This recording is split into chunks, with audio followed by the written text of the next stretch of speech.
Bismillahirrahmanirrahim. Assalamualaikum warahmatullahi wabarakatuh.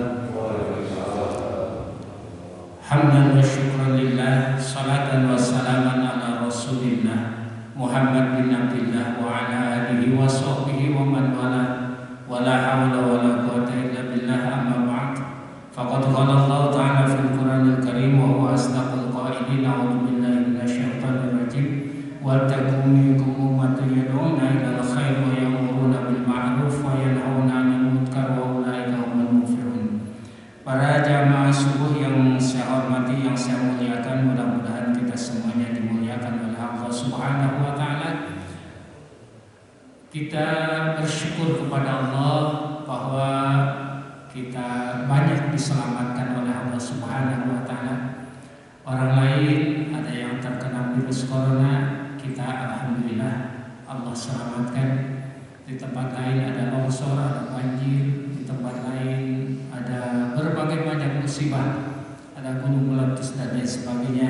Tapi di kita oleh Allah Subhanahu wa taala diberikan kenikmatan yang paripurna, dan Allah tidak menuntut apapun kepada kita kecuali kita harus pandai mensyukurinya. Dan siapa yang pandai mensyukurinya, nikmat itu akan ditambah lagi, ditambah lagi. La in syakartum la azidannakum wa la in kafartum inna adzabi lasyadid. Siapa orang yang bersyukur atas nikmatku, maka aku akan tambah lagi. Tapi jangan sekali-kali kufur nikmat. Kita tidak berterima kasih kepada Allah, karena firman Allah, azabku dahsyat dan pedih. Selanjutnya salawat dan salam semoga Allah limpah curahkan ke baginda yang agung, yaitu Kanjeng Nabi Muhammad sallallahu alaihi wasallam.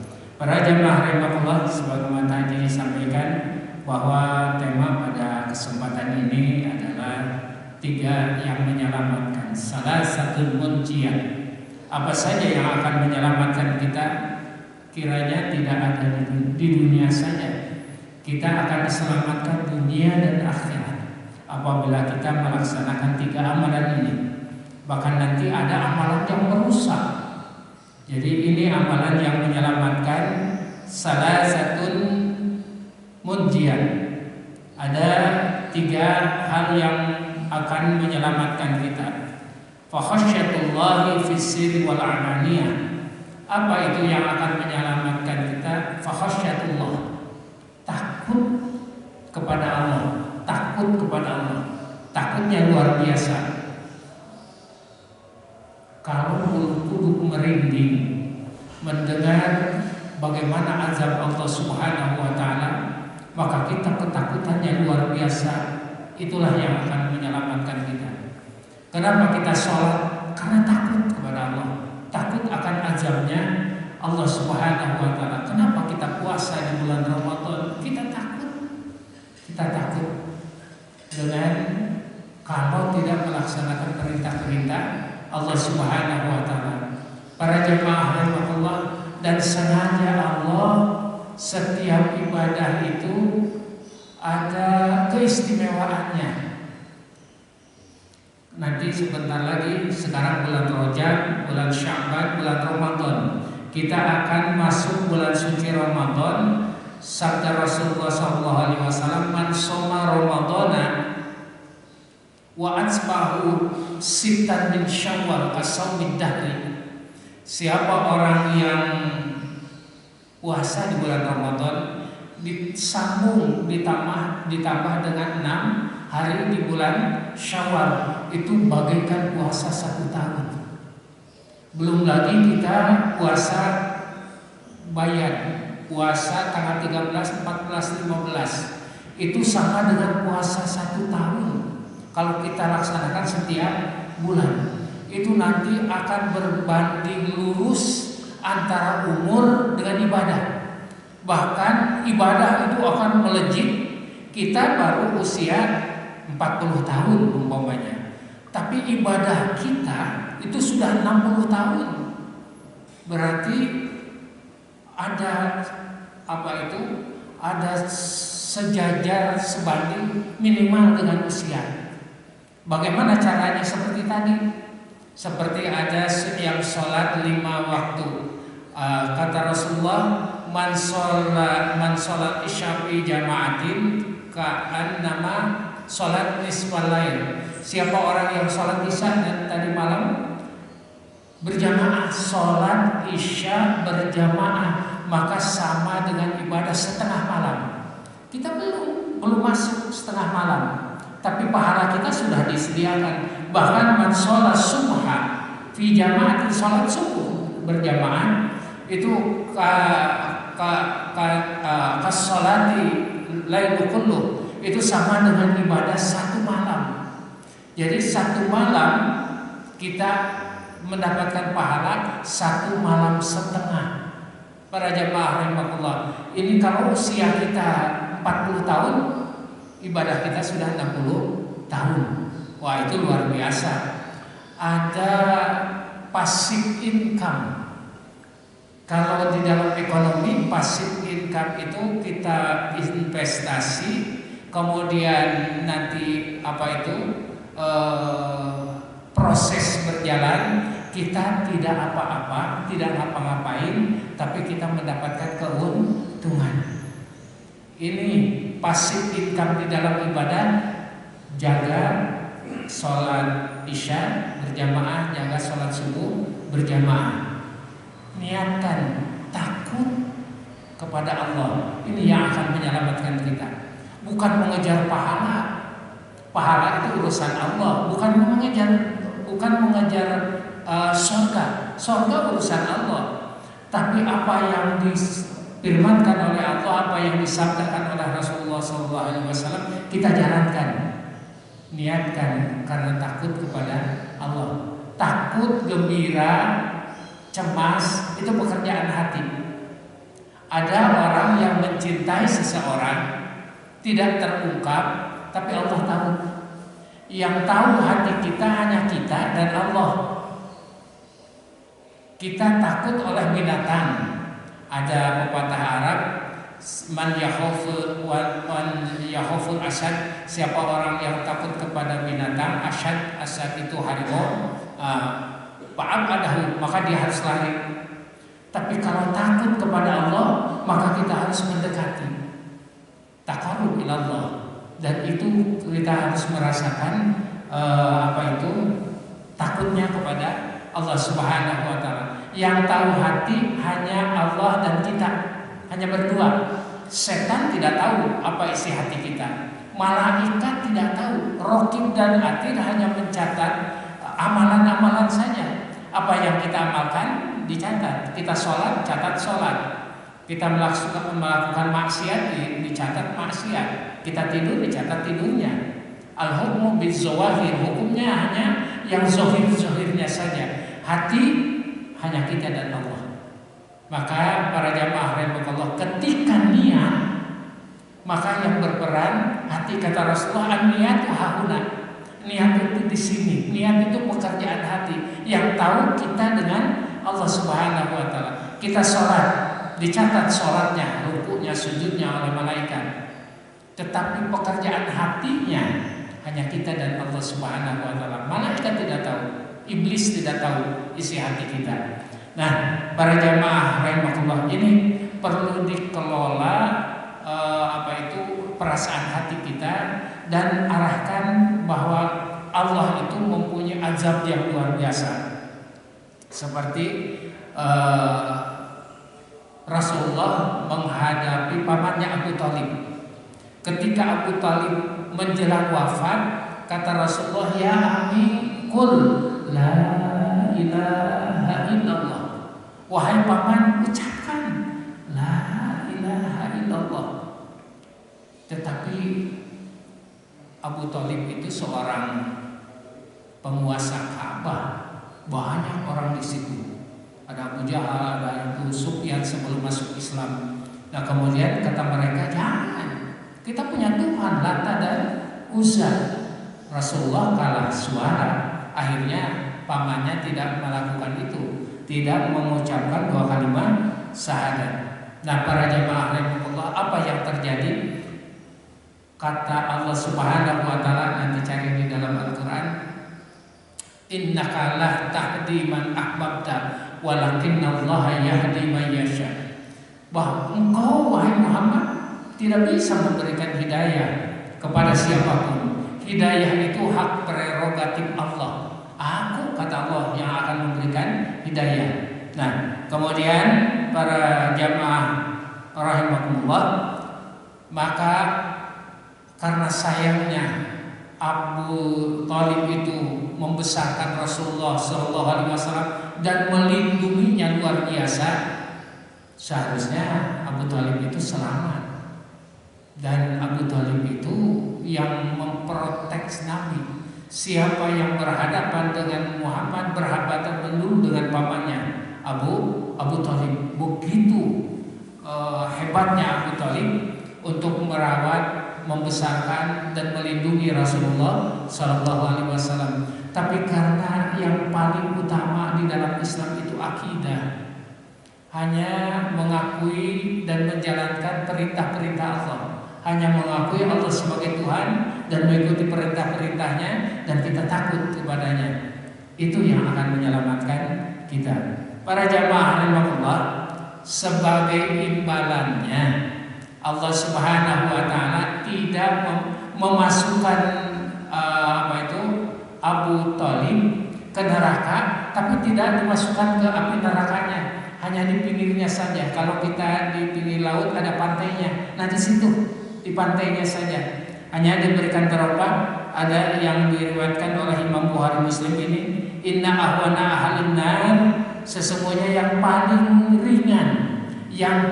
ringan siksaan di akhirat, azaban yaumul qiyamah, yang paling ringan siksaan pada hari kiamat, la rajulun yudau fi ahmasi qadamaihi jamratani. Allah meletakkan di bawah, tidak ditempelkan, hanya Allah meletakkan di bawah tumit orang yang masuk ke dalam neraka, tumit qadamaihi, dua kakinya, jamrotani, bukan apinya tapi baraknya, bara api neraka. Itulah kedahsyatan neraka. Yang paling ringan adalah siksaan kepada Abu Thalib. Abu Thalib tidak dimasukkan ke dalam neraka, tapi di pantainya saja, dan tidak dimasukkan ke dalam bara api neraka. Tidak, hanya diletakkan di bawah tumitnya. Di bawah tumitnya mungkin sendalnya dan lain sebagainya. Yudau fi ahmasi qadamaihi jamrotani, dua bara. Yagli minhuma dimaduhu ma yara ana adan asyadda minhu adaban. Kemudian ini telapak kaki, ini tumit, hanya di sini saja oleh Allah Subhanahu wa taala diletakkan bara apinya itu, yagli minhuma dimaduhu, maka mendidih otaknya itu karena panasnya. Tidak disengatkan, hanya di bawah telapak kakinya saja, di bawah tumitnya, tetapi otaknya mendidih. Itulah kedahsyatan api neraka. Kemudian ini yang paling dia mengatakan, siapapun orangnya termasuk Abu Thalib, ini siksaan yang tiada tara.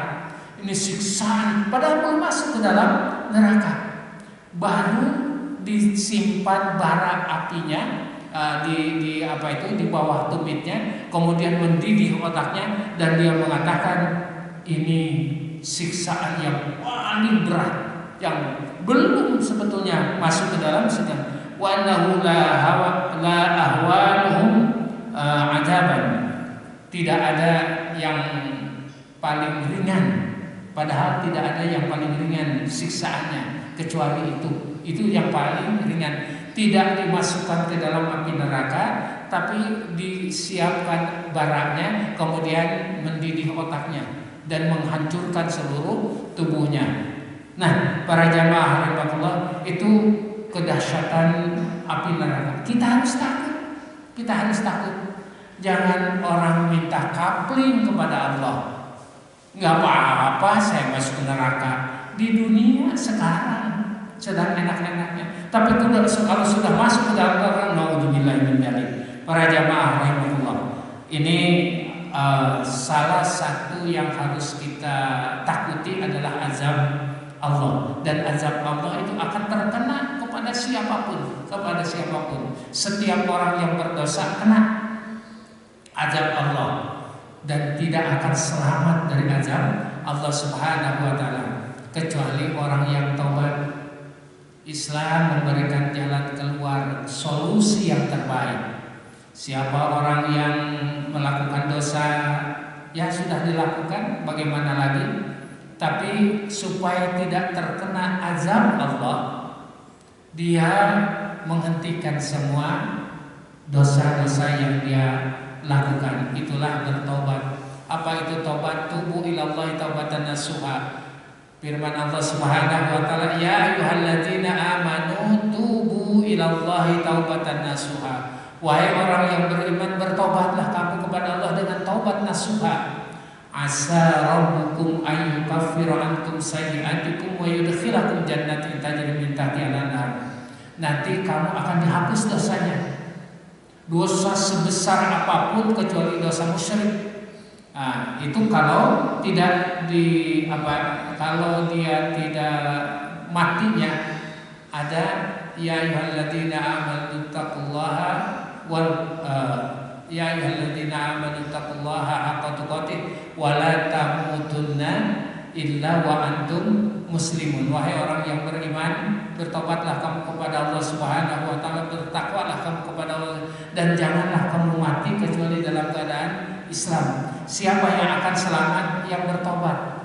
Dosa apa yang sudah kita lakukan, sebesar apa yang sudah kita lakukan, sebanyak apa mungkin setinggi langit, sehamparan bumi, dosa kita mungkin seperti itu, tapi oleh Allah Subhanahu wa taala, ya ayyuhalladzina amanu tubu ilallah. Wahai orang yang beriman, bertobatlah kepada Allah. Apa itu tobat? Menghentikan segala macam kegilaan, segala macam dosa, hentikan. Kemudian menyesal, saya tidak akan melakukan lagi, menyesal. Kemudian memang dia tidak kembali lagi. Para sahabat Rasul sebelum masuk Islam luar biasa. Yang paling brutal itu adalah Umar bin Khattab. Itu Umar bin Khattab sudah segala macam dosa sudah dia lakukan. Minuman keras bagi Umar itu sahabat. Dia tidak mau kehilangan sahabatnya, tidak mau menghilangkan menghentikan minuman keras. Itu kebiasaan Umar bin Khattab. Ada kebiasaan yang luar biasa biadabnya bagi orang kafir Quraisy. Orang yang mempunyai anak laki-laki bahagia, disanjung-sanjung. Tapi kalau punya anak perempuan harus dikubur hidup-hidup. Dan itu yang melakukan adalah Umar bin Khattab. Umar bin Khattab begitu istrinya mengandung, dia tanyakan, wahai istri, bu, yang dilahirkan laki-laki perempuan? Ibunya tidak menjawab. Sebab kalau dijawab perempuan pasti akan dikubur hidup-hidup. Tapi namanya Umar, berangasannya luar biasa. Begitu dilihat ternyata perempuan, sudah gali tanah, kemudian dimasukkan anaknya yang masih hidup, kemudian dikubur, masih ada suara rengekan. Akhirnya dia mengambil batu yang besar, kemudian dia naik ke atas dan dia terjun, kakinya menginjak si bayinya, mati. Para jamaah rahimahullah, itulah pekerjaan Umar bin Khattab sebelum masuk Islam. Tapi begitu masuk Islam Umar bin Khattab, ada bekas air mata, sering menangisi dosa-dosa yang sudah dia lakukan. Ya ayyuhalladzina amanu tubu ilallahi taubatan nasuha. Bertobat dengan taubat nasuha, taubat yang sebenarnya, bukan asal-asalan. Taubat berhenti, kemudian dia membela Islam, itu Umar bin Khattab. Firman Allah, tubu ilallahi taubatan nasuha asa rabbukum ayyukaffiru ankum sayyi'atikum. Allah akan menghapus seluruh keburukan-keburukan, dosa-dosa, kemaksiatan. Wa yudkhilakum jannatin tajri min tahtiha al-anhar, dan nanti akan dimasukkan ke dalam surga yang mengalir di bawahnya, surga yang penuh kenikmatan. Itu solusi dari Islam, karena takutnya kepada azab Allah Subhanahu wa taala. Nah, para jamaah rahimahullah, ketika kita sholat jangan mengharapkan pahala. Pahala sudah pasti. Nah, tetapi kelola hati kita ini karena takut kepada Allah. Ya Allah, aku lakukan sholat ini karena takut kepadamu ya Allah. Saya tidak takut kepada yang lain, hanya kepadamu. Nah, itu yang akan. Kapan kita takut kepada Allah Subhanahu wa taala? Fisiri wal alaniyah. Fisiri dalam kesendirian.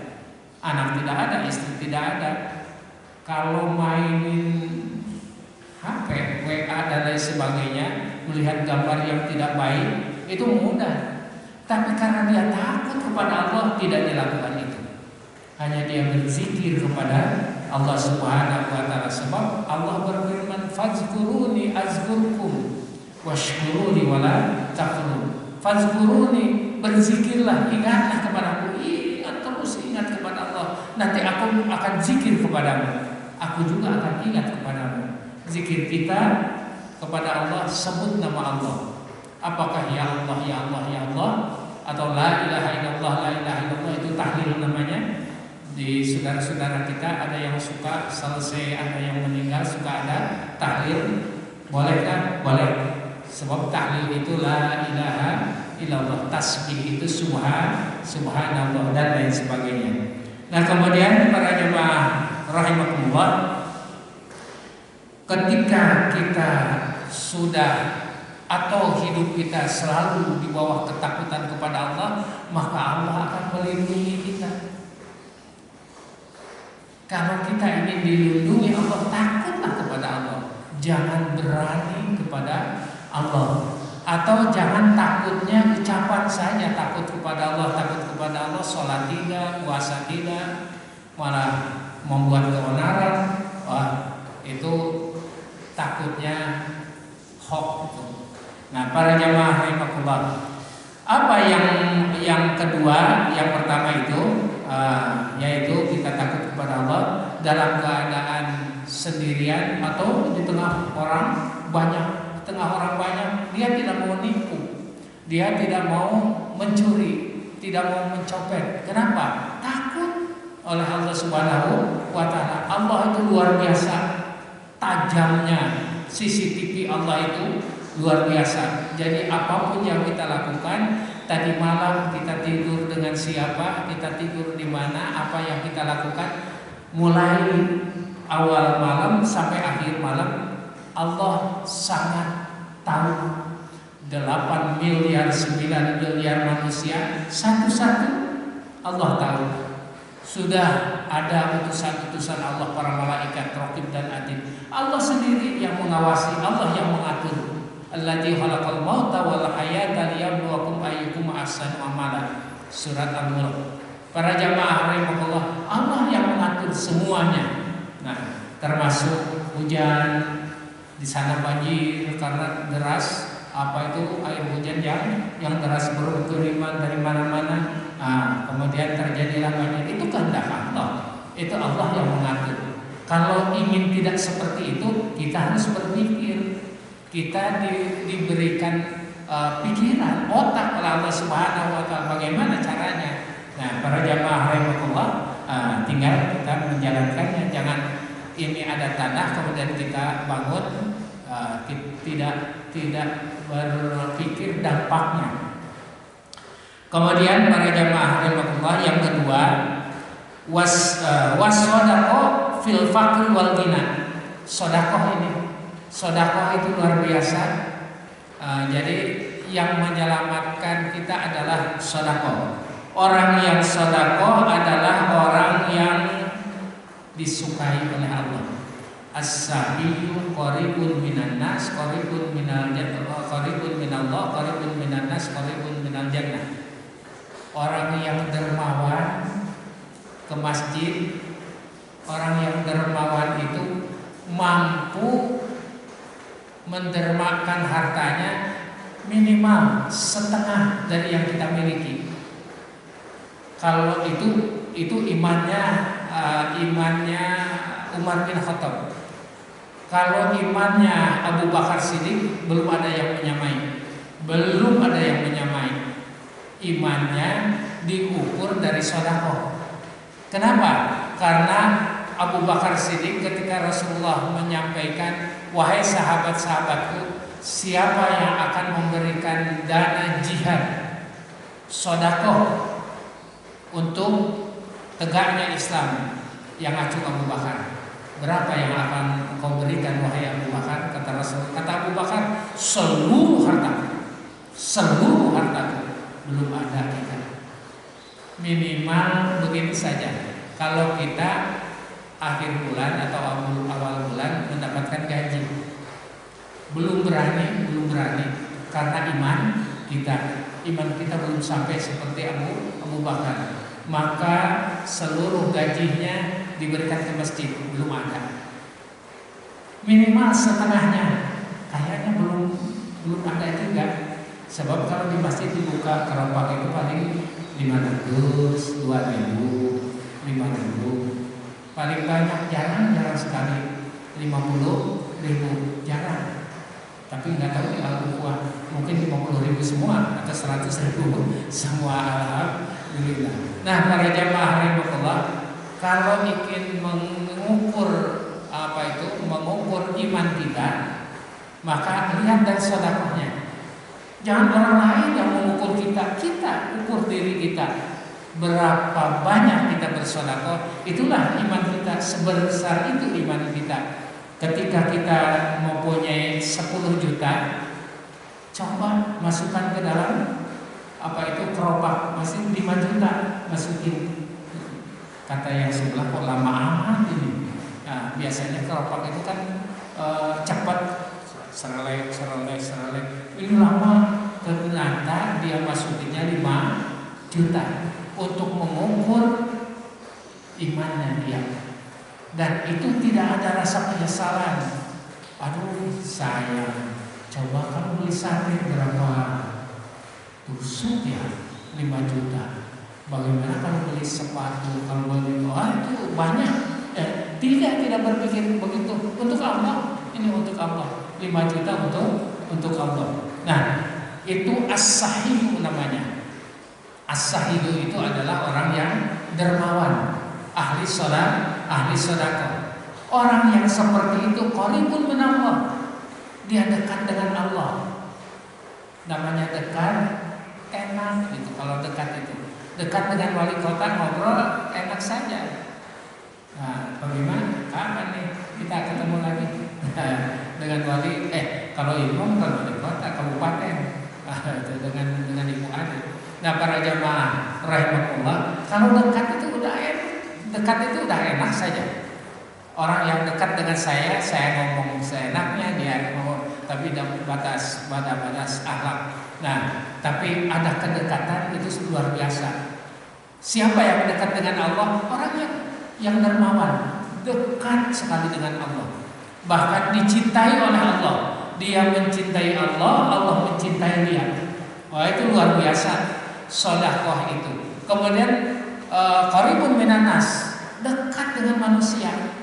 Orang yang diberi sedekah, dia akan hormat kepada orang yang memberi sedekah. Kemudian lagi dalam hadis yang lain, al-yadul ulya khairun minal yadis sufla. Orang yang tangannya di atas mulia itu dibandingkan dengan yang menadah, yang meminta, yang menerima. Nah, para jamaah rahimahullah, sedekah itu selalu indah. As-sahihu qaribun minallah, qaribun minan nas, qaribun minal jannah. Dekat dengan surga. Berbeda dengan bakhil. Ada bakhil, ada syuhun. Bakhil itu adalah pelit.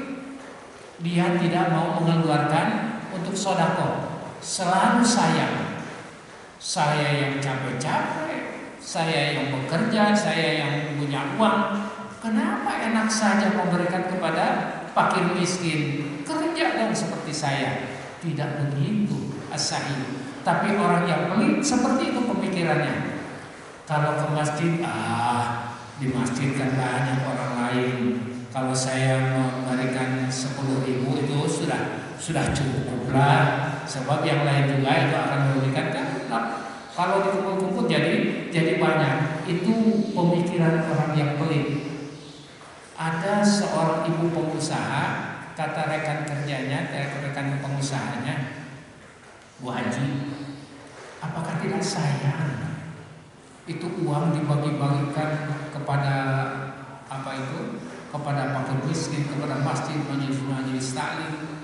Kata si ibu haji itu, justru saya ini pelit, saya ini sayang pada harta saya, makanya saya titipkan kepada fakir miskin, kepada yatim piatu, kepada masjid, majelis taklim, saya titipkan.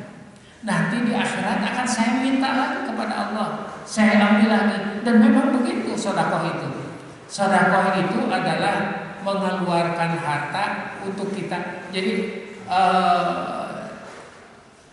harta apa yang milik kita yang sebenarnya yang kita sedekahkan?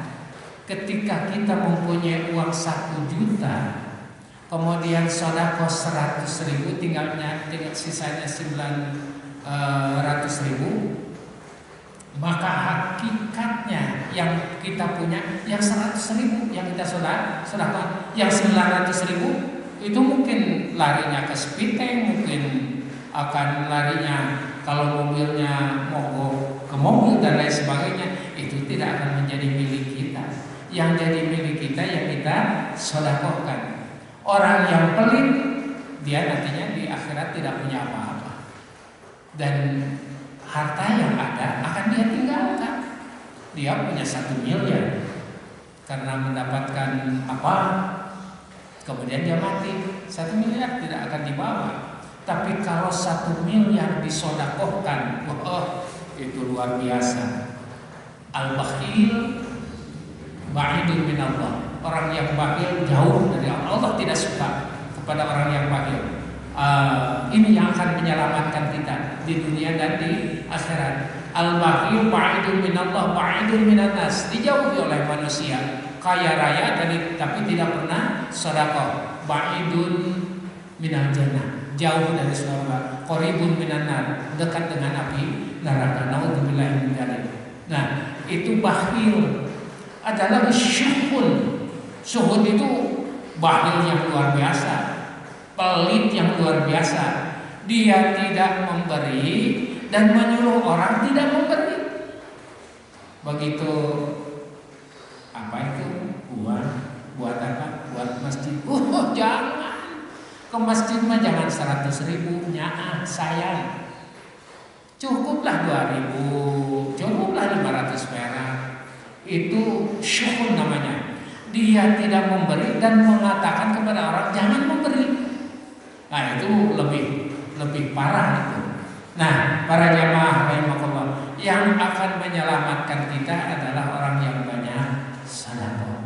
Mana qasad minal mali minas sedekah, tidak akan berkurang orang harta seseorang karena sedekah, bahkan akan bertambah. Anfiqil faqilai, sabda Rasulullah, nafkahkan, sedekahlah, nanti diganti kepada oleh Allah SWT. Itu hadis qudsi. Anfiq yunfaq alaih, rawahu Bukhari wa Muslim. Nah, para jamaah rahimakumullah, ini as-sadaqah fil faqir, dalam keadaan fakir, kekurangan, atau dalam keadaan kaya, melimpah. Ada peristiwa pada zaman Rasulullah SAW tercatat di dalam surat Al-Hasyr, surat ke-59 ayat 9, 599. Nah, nanti di rumah buka lagi. Walladzina tabawwa'ud dara wal imana min qablihim yuhibbuna man hajara ilaihim wa la yajiduna fi sudurihim hajatan mimma atau wa yusiruna ala anfusihim walau kana bihim khassasah. Walladzina tabawwa'u, dan orang-orang yang sudah menempati ad-dar, rumah di Madinah, wal iman, dan sudah beriman terlebih min qablihim, sebelum mereka sudah beriman terlebih dahulu. Yuhibbuna man hajara, mereka sangat sayang, sangat cinta. Yuhibbuna man hajara, kepada orang-orang yang hijrah dari Mekah ke Madinah. Wala yajiduna fi sudurihim, dan di dalam hatinya tidak ada sedikit pun hajatan, kebutuhan dari orang-orang hijrah muhajir, mimma utu wa yubsiruna ala anfusihim khassasah. Ada kondisi ketika awal Islam masuk hijrah tahun ke-10 ke-11 dari Mekah ke Madinah. Orang Madinah banyak yang sudah masuk Islam. Kemudian orang Mekah datang, itu sangat suka kalau punya 2 rumah diberikan kepada muhajir yang hijrah. Ke siapa orang yang mempunyai istri 4, maka dibagi 2 istrinya. Ma, saya ini mama saya ceraikan, silakan pilih mau nikah lagi dengan siapa. Begitu dekatnya antara muhajir dan ansor. Bahkan ada orang yang datangnya tertinggal malam-malam datang ke sana. Kemudian dia mengatakan kepada Rasulullah, ya Rasulullah, saya lapar. Kemudian Rasulullah datang kepada istri-istrinya, punya apa? Enggak ada ya Rasulullah, enggak ada. Kemudian kata Rasulullah, kalau begitu saya umumkan, siapa yang akan menerima tamu Rasulullah, siapa yang akan menerima tamu saya. Ngacung, ada orang yang ngacung, saya. Padahal di rumah tidak punya apa-apa, hanya ada segenggam makanan, mungkin dari korma, mungkin dari apa, atau gandum yang dijadikan makanan. Kemudian kata orang itu, ya Rasulullah, saya. Dia datang, dibawa ke rumahnya. Kemudian dia bilang kepada ibunya, Bu, ini tamu Rasulullah, punya makanan dan ada, tapi untuk si kecil nggak apa-apa lah.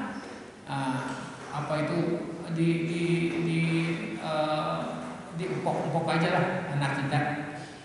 Akhirnya berdua di meja makan lah, katakan kita, atau lapar, dan istrinya membawa makanan yang pertama, padahal memang cuma itu-itunya. Kemudian kata yang punya rumah, sahabat, enak kalau kita makannya sambil gelap-gelapan, nggak usah ada lampu. Oh baik. Kemudian diberikan ini makanan buat Anda dan saya, insya Allah ada. Kemudian hanya kata orang Sunda, ceklak. Gitu.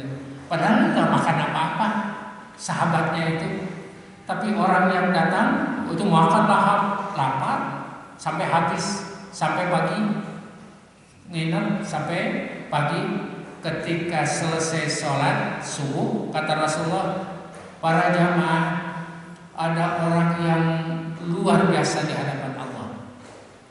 Tidak disebutkan orangnya, hanya kata Rasulullah, Allah sudah memuji engkau tadi malam, mengabarkan kepadamu melalui malaikat Jibril.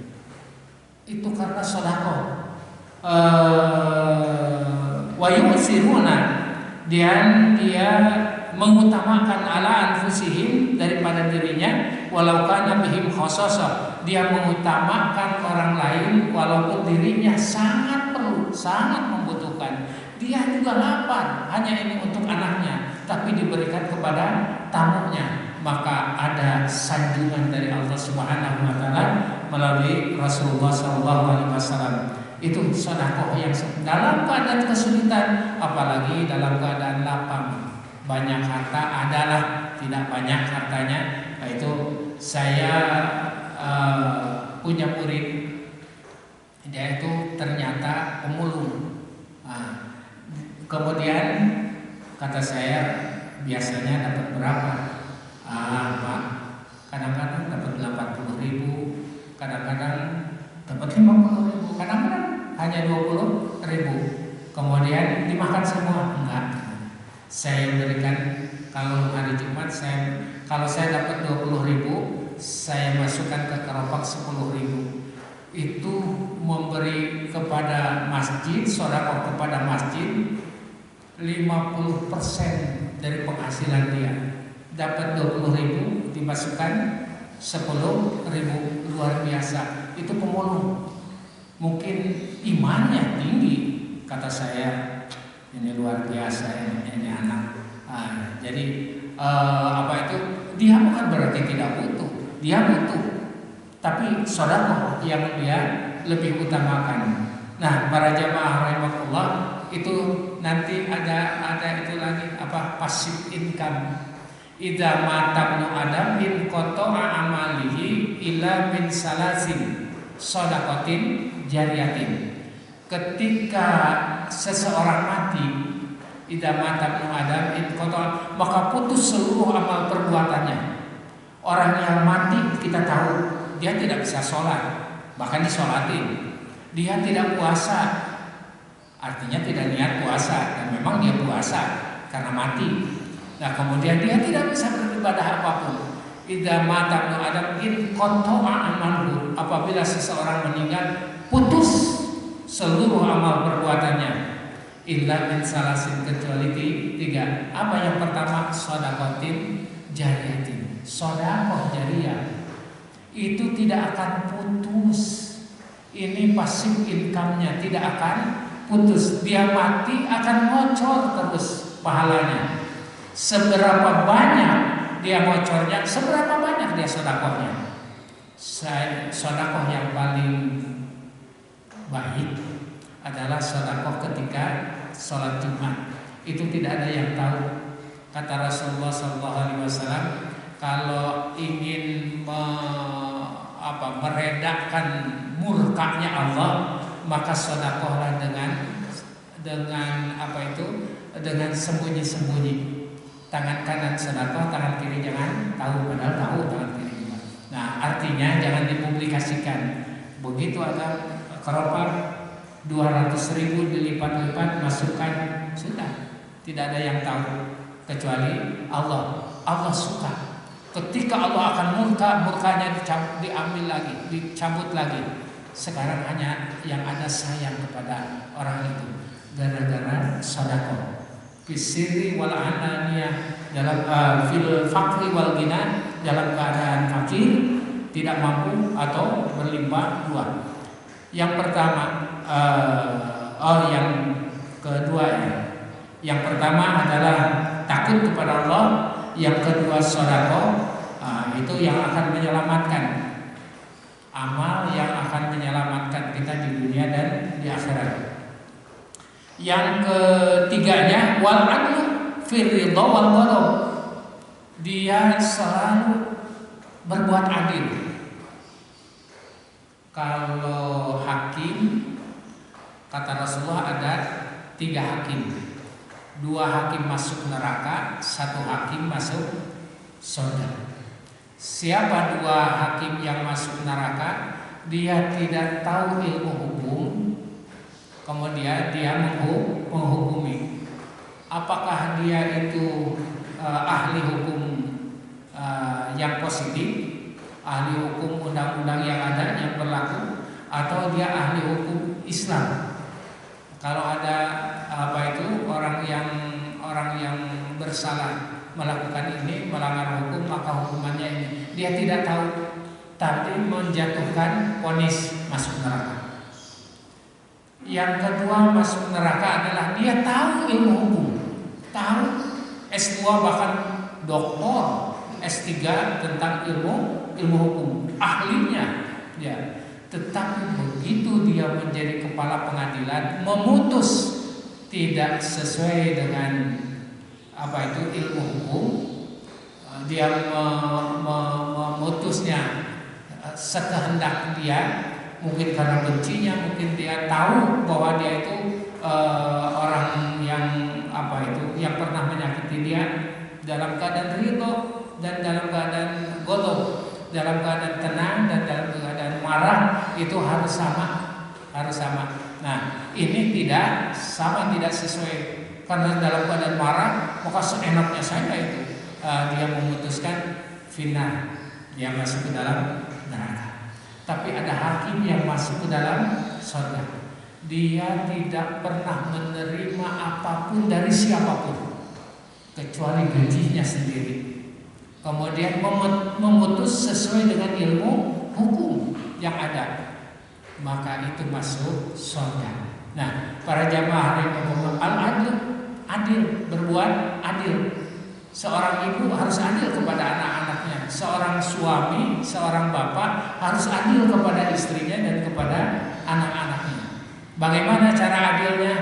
Berpakaianlah yang sama nilainya antara bapak dengan ibunya.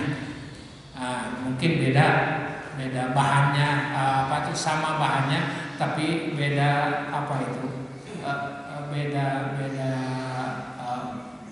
beda potongannya lah, itu ya. Kalau ibunya daster wajar, bapaknya koko. Jangan koko dua-duanya, itu bukan adil, malah tidak adil. Bapaknya pakai koko, istrinya pakai koko. Kenapa Pak? Sama dia, kan supaya adil katanya. Bukan begitu adil itu. Wajib adil itu wadu syai'in fi mahallih. Itu adil. Adil itu apa? Bukan sama rata, sama rasa, bukan. Adil itu menempatkan sesuatu sesuai dengan proporsinya, maka itu adalah adil. Kalau dia sepatu istrinya selop heel 18 cm, bapaknya jangan. Tas bapaknya tas gendong, tas ibunya yang ditenteng itu. Beli dua, ibunya satu, bapaknya satu. Padahal bapaknya keker, tapi tasnya tas perempuan, selopnya jagung, nggak pantas itu. Jadi itu malah yang tidak adil yang seperti itu.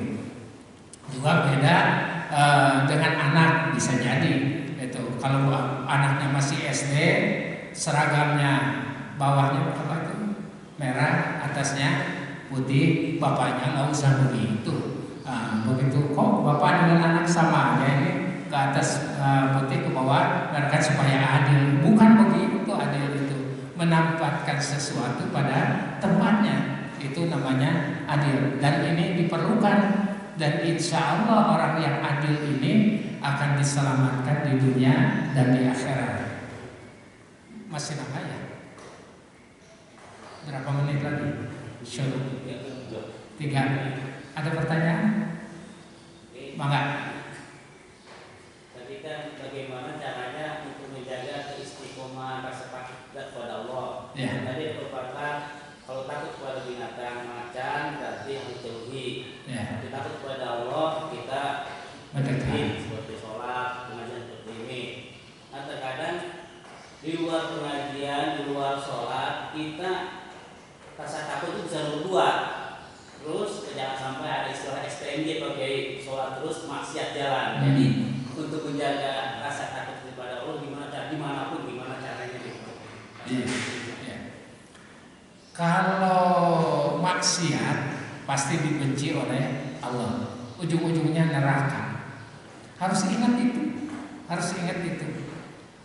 Kalau saya melakukan kemaksiatan, saya melakukan yang melanggar yang dilarang oleh Allah Subhanahu wa taala kita lakukan, hati ini tidak takut artinya kepada Allah Subhanahu wa taala. Seorang pencopet dia butuh sekali uang, kemudian dia melakukan itu karena tidak takut kepada Allah. Kalau dia takut kepada Allah, bukan profesi copet, mungkin jadi pemulung.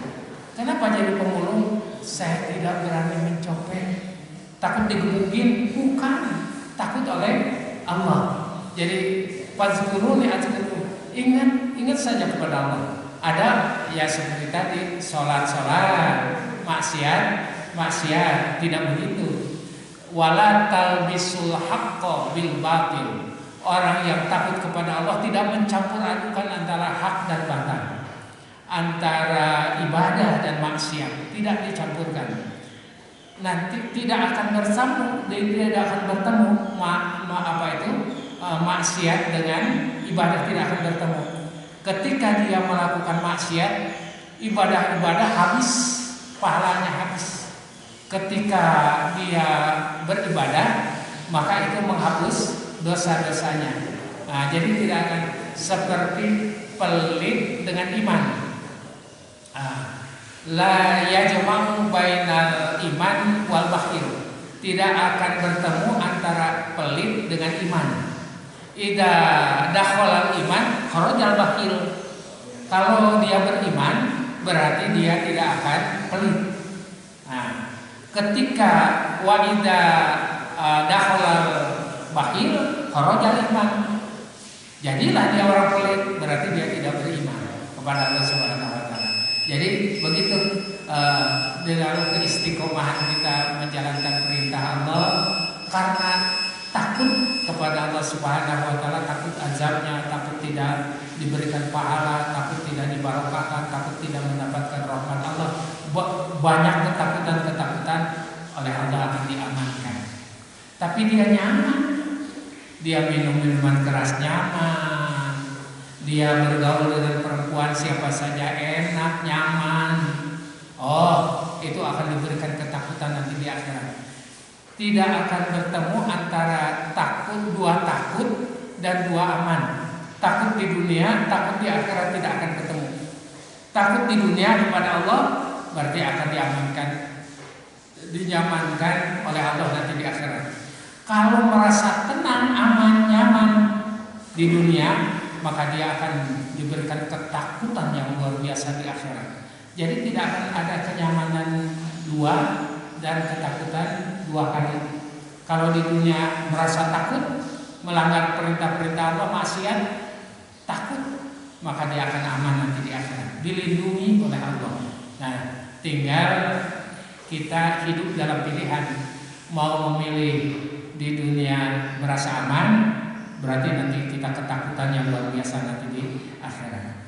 Itu barangkali demikian para jamaah yang dapat saya sampaikan, mudah-mudahan ada manfaatnya dan mudah-mudahan langkah kita ke masjid ini, juga duduk di masjid ini akan dicatat sebagai amal ibadah. Marilah kita hanya takut kepada Allah, walam yakhsha illallah. Tidak ada ketakutan bagi kita kecuali takut kepada Allah. Yang kedua, kita harus sedekah dalam keadaan punya atau dalam keadaan tidak punya.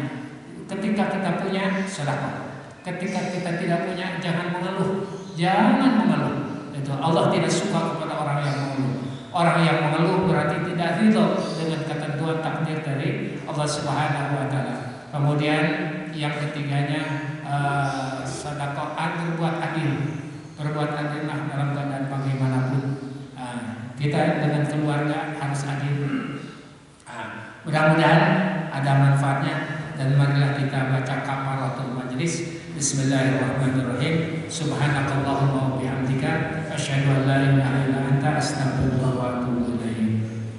Demikian, mohon maaf atas segala kekurangan. Terima kasih atas perhatiannya.